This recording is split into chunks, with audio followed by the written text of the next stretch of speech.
Welcome to Vegas Live with Ninon. I'm Ninon, your host. And you know, these weeks just fly by. Well, you can actually see that I have a different background, and obviously I have a new guest because I have new guests all the time. This is James Presley. He's in the music business. But at the moment, let me introduce Mariposa. Mariposa restaurant is amazing. It's on the corner of Sahara and I think it's Decatur. I think I got my facts right. Absolutely beautiful hair. So I love the setting, and of course I love my guest. James, how are you? I'm doing great. Thank you for asking me to be here. It's a pleasure. Absolutely. And you're the first one to come on the show at Mariposa. It's beautiful. Isn't it beautiful hair? I can't wait to bring my wife over here and have dinner and check it out. It's a really lovely Yeah, it's place. a lovely, it is It's very, nice. very nice. So we look forward to that. In the meantime, how's the music business going? Well, the music business is moving along through the pandemic. Yes. I'm pretty fortunate because I've been with some of the guys that have been working here for a long time, and I know a lot of the entertainment managers, and I'm sort of a commodity in the music business. I'm a keyboard player. Oh, you And play the keyboard? Yes, and a lot of the country acts that do well in town, they'll give me a call because I've been doing this since I was 13, and I'm pushing And he's obviously 70. not still 13. Well, I'm 28 now. 28 and holding. Oh, you're as bad as I am. I'm 39 and holding. But they give me a call because I know the songs that they're doing. I work with a few of the tribute Yes, shows yeah. because I toured for 20 years, and when those songs that they are doing came out, I learned them. So it's sort of like Of course. putting on an old pair of shoes. You just You get just, going you just again. roll along. It's just there. It's hair again. It's Yeah. funny how a majority of the old songs don't go out.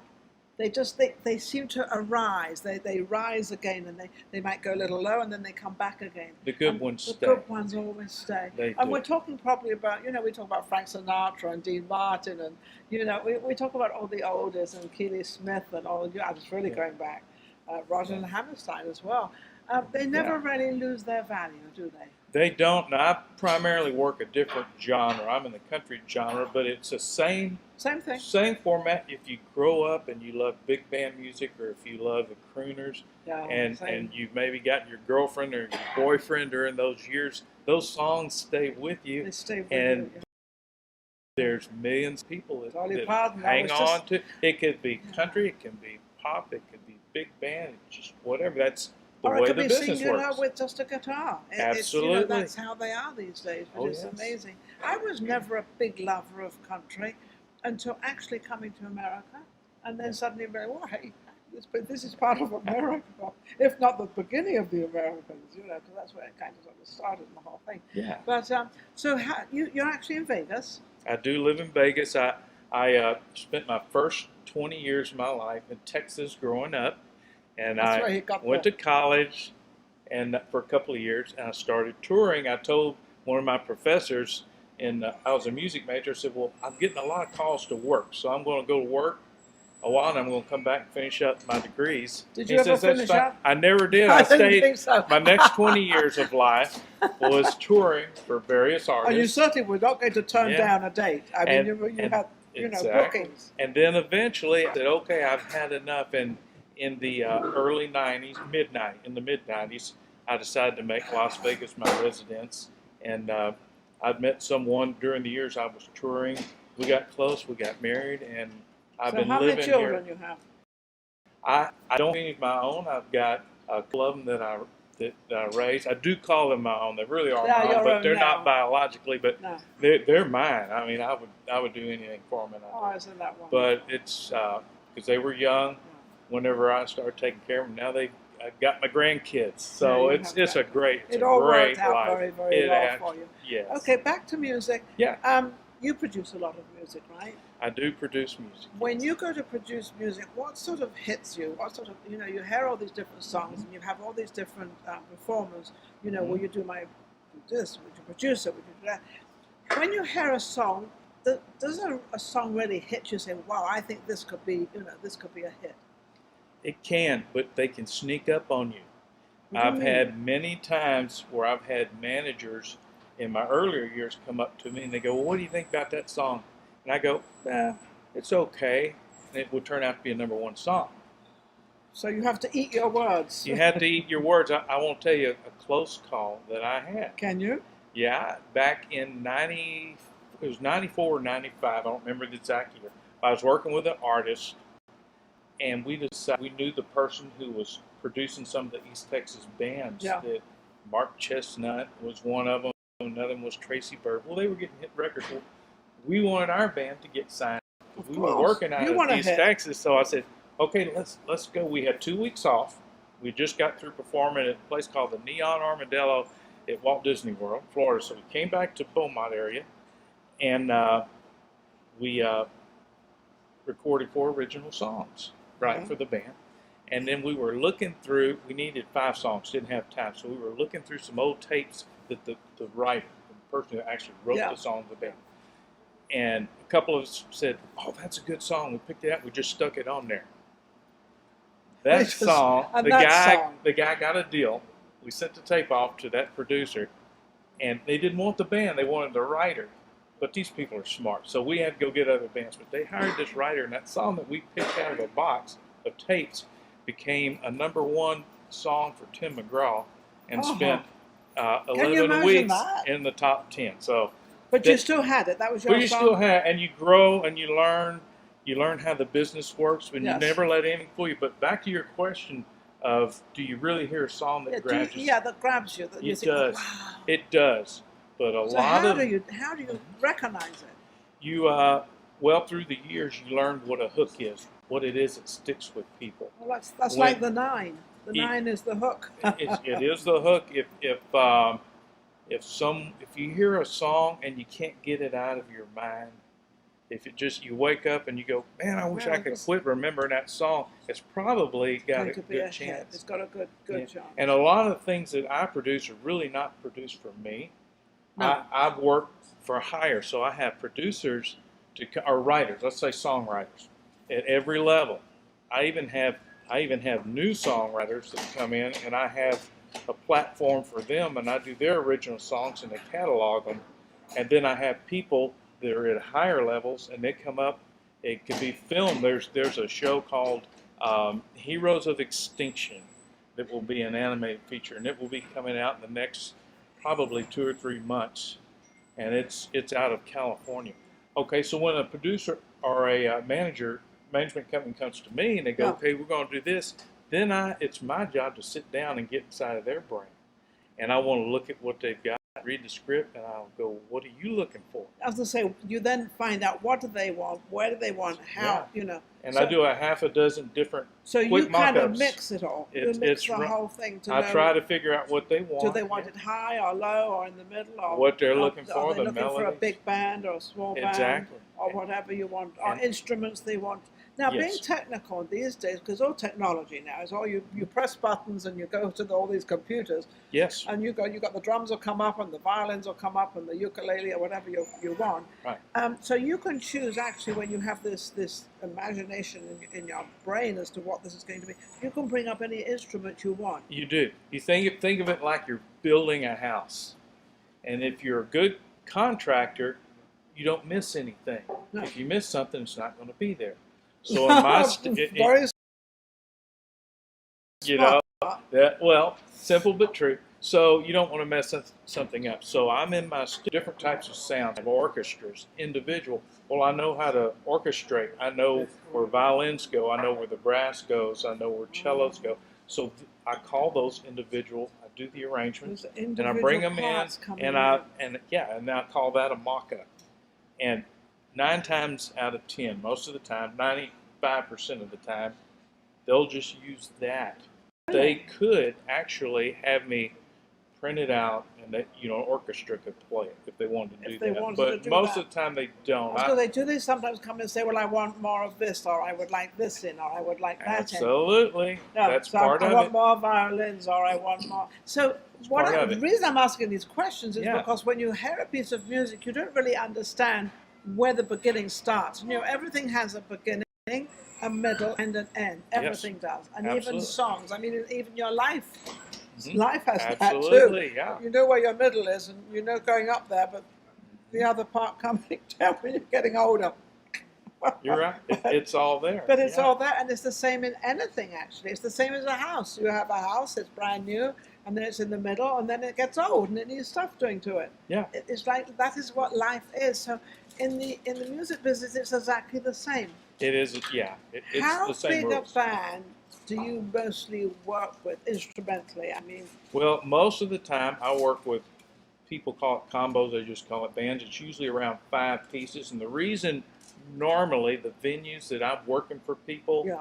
their budget supports an agent booking them and paying these guys for about up to 5 pieces. Oh, that's right. Yeah. You've got to pay them as well. So Pretty people much. they have budgets. So obviously, the more money you make, and the bigger you come, the bigger orchestra, the bigger budget you have, Supply and demand. and I'm not going to say better music, because sometimes you can have just 2 people in playing, and it can be a hit. So It can. it doesn't mean to say that the larger band you have, the more successful you'll be. No, supply and demand.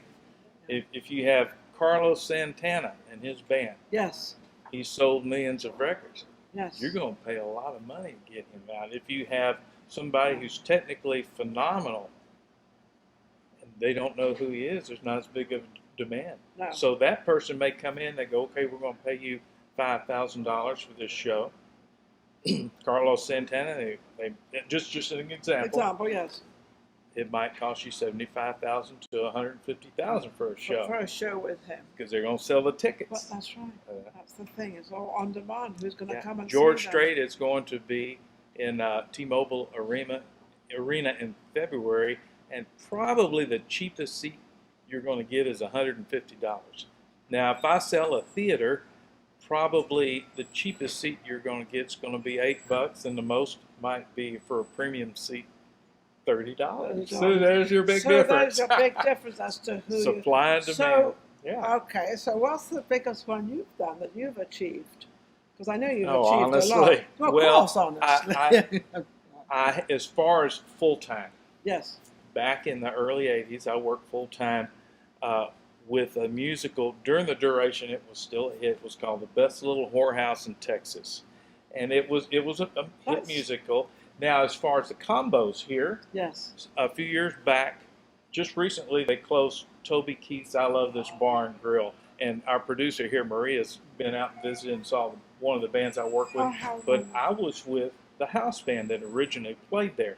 Oh, So my Toby goodness. Keith, Talk about history. Toby Keith, at that particular time I was playing there, had won Entertainer of the Year at the Academy of Country Music 3 or 4 years. I was there then, and he was there almost every week, and I worked with him. Well, you work with And him. he came up to us one day and he says, well, next Friday, you guys are going to do an hour with Sammy Hagar, who's Van Halen. So I play for Sammy Hagar. So that's but I'm just the keyboard player.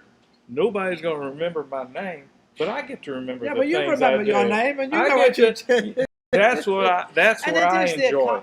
it is your life. That's all it Did I go is. through my life and waste it? Did I Yeah. go through and do something? Exactly. And- That's your and- satisfaction. And that's your satisfaction of being able to do that, and Yeah. to turn around and say, well, I did do something. I didn't just, work a 9 to 5 or do nothing. That's right. At And at this all. time in my life, I've chose to do some charity work also because I feel like Oh, I don't isn't have that to push as much to try to work for a star. I've done that. I've been there and done that. Now I'm enjoying You it. accomplished all that. Yeah, and I'm doing some things now for the love of doing it. But that's interesting because now Yeah. you're doing things for the love of what you do, and now you want to try and give back. Do you want to give back to the music industry of the ones that sort of have struggled to get out there? Or Well, because a lot of them are very lazy and they think Yeah. everything's going to come to them, and they Yeah. don't put in. and it doesn't come to them. Yeah, they It- blow well, it. You got to work it. You have to work. It's like anything else. Well, what I'm doing, giving back. Recently I still work with tribute artists, Okay. and it's almost the same format. You try to get in the person's mind, who's the artist, and go, Yes. what is it they want me to do? Yeah. So I started looking for something to produce that was different, and I've been doing some things with folks that are involved with Disney. They're voiceover characters, Oh, yeah. they're actors or actresses, and I'm not with Disney, but I do license some of my music with Disney. They know me in the publishing end over Yes. there. Yeah. I met a lady that was born in 1929. Her name is Margaret Carey. She was on the Andy Griffith Show. She was in Spanky and Our Gang. Very famous lady. wonderful lady. And in 1953, she was the reference model. They drew and created the character Tinkerbell for Peter Pan. Sure. And she is Tinkerbell. She's Tinkerbell, the And original Tinkerbell. she is the original Tinkerbell, and she is she travels still alive? around. She is, yeah. She and I do She's shows. She's with the charity. Pretty old, hasn't she? We're working together. Yeah, she's 92. There you go. 92. 92 years old. We're adapting Peter Pan, and we have a deal. I brought you a copy. Maria was there, and she filmed our very first premiere. Now, this is the ticket sales are being donated. The original premiere, some of the ticket sales helped pay for the production. I've learned it's trial and error. It's the first time I've done that. This time, I'm making sure it's all 100% paid for myself. All the ticket but also sales. You've got to pay all the people that help charity. you, and then it's all going to the charity. The ticket sales this time 100%. I'm going to have everything paid for ahead of time. It's about $5,000 to produce each show. Okay. And so anyway, I worked a deal. I wanted to do something with Peter Pan because I'd learned how these tribute artists would do things. I started studying the writer of Peter Pan. I started looking at him in the same manner as a writer, as people I work with. And I got really hooked on his story. And you understood it more too. So I researched the company that holds the copyright for Peter Pan because I've been doing stuff with Disney. Quickly I found out that Disney doesn't own the copyright. They have to acquire the rights. Some things you think. Coincidentally, the lady who's Tinkerbell, Margaret Carey, in 1929 she was born. Something else happened in 1929. The writer, creator of Peter Pan, James M. Barrie, bequeathed the copyright of Peter Pan that same year to the Great Ormond Street Children's Hospital in London. They hold the copyright. So I called them. I'm working with Margaret Carey to adapt these shows. And so how do you adapt a show? Well, it's fair use, but they own the copyright, so I can do what I want. And what I did, you got to remember, when this play was written, this musical was written, the writer was born in 1860. We're going back a little bit, aren't we? Yeah. Because we would, though, wouldn't we? When he was 5 years old in 1865, there was the Battle of Little Bighorn. Well, he lived in Currymoor, Scotland. They could only see things through written news. There was no TV or anything. There was no TV and there was no phones at that time. So they were not aware of carrier things. Pigeon. Racism, they weren't we had none aware. Of that. None of that was there. So what I'm doing is I'm creating for the hospital a series of plays that the high schools and middle schools can perform. The kid. And what they do is when they come to the hospital who owns the copyright and they go, we would like to perform Peter Pan, they do a donation to the hospital, and I've donated all the publishing, all the rights to the songs, everything to the hospital. I'm giving it away. It's not mine.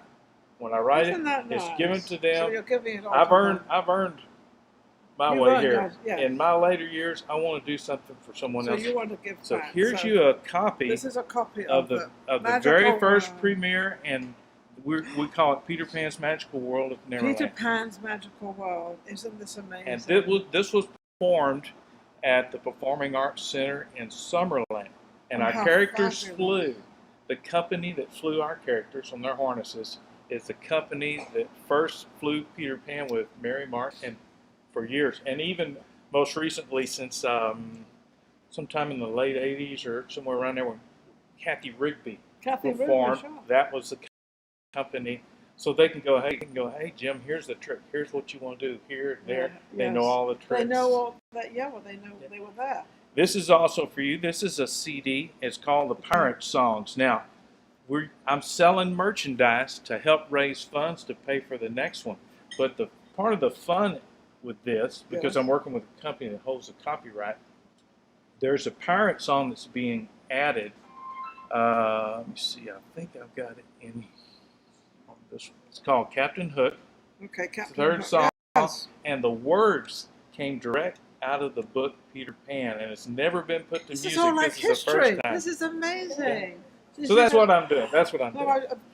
I forgot the question. You asked me what I'm doing for the charity. I'm fine. No, I'm just teasing. It's a lot of fun. I was going to ask you what you have planned, but now I know what you have planned. That's what I had You have planned, and I planned- continue you to want to- work for bands when people call me. Yes. I do their shows, and I do a lot in the studio, especially during the pandemic. I got songwriters in other states, and I'll go, "Do you like this arrangement?" Yeah. They approve it. I do their full You do the whole arrangement, thing, everything. send it to them, and that's what I'm doing. Is there anybody out there you would like to thank for what you've done and everything? You know, I'd like to thank all the folks, especially the entertainment managers and the bands that have kept me busy for the past 20-something years. And thank you, Maria, for supporting Peter Pan, coming out on that, and asking me to be here. This is a lot of fun. Thank you for having me here. Absolutely. And of course, Maria is my producer, and of course, that social media shows, which she has, that's her company. Yeah. She now produces my show. She's been producing for a few months now. And things are happening. I'm telling you, she's a mover. She's a shaker and a mover. And between the two of us, because that's what I am too, and that's what you are. Yeah. You are the same way. But I the idea that James is actually giving back and helping. I enjoy it. For years, I did music your for work, yes. and I still do some work, but I'm technically retired now. So I'm not under the gun. I'm not retired. Well, I'm still working. Good. But you know, I'm not Technically under retired, but not really retired. Exactly, that's what it is. Now, if anybody wants you to sort of, coming together for a producer, Yes. how can they reach you? Very easy. Just go to my website, www.jamespresleymusic.com. Simple. JamesPresleyMusic.com. That or Facebook, but if you go on there, you You'll can find see them. some of the things. Yeah, just shoot me a message, and I do a lot with songwriters, and I help them catalog their songs, load them onto YouTube, and once they're on YouTube, then they go to different publishers, and they're with different writing companies. So I'm kind of like the launch pad that gets them going. When they come to James, they can find out exactly how the whole thing works. Yeah, it's very simple. You've done it many times. Oh, Well, it's simple to you, but not to them. Well, I take care of the songwriters. I do a lot. Yes. That's wonderful. Well, absolutely an incredible guest, James Presley. And he's still hanging in there and still doing his music, but a little bit more for charity and to help our other musicians out there to create their world of what the world he had, and being very successful. It's wonderful to give back. Thank you very much. And don't forget to go to YouTube and subscribe and to become a member. And don't forget social media shows as our producer. Of course, my famous Maria. Maria is amazing. Thank you so much. We'll be right back with our next guest. Take care.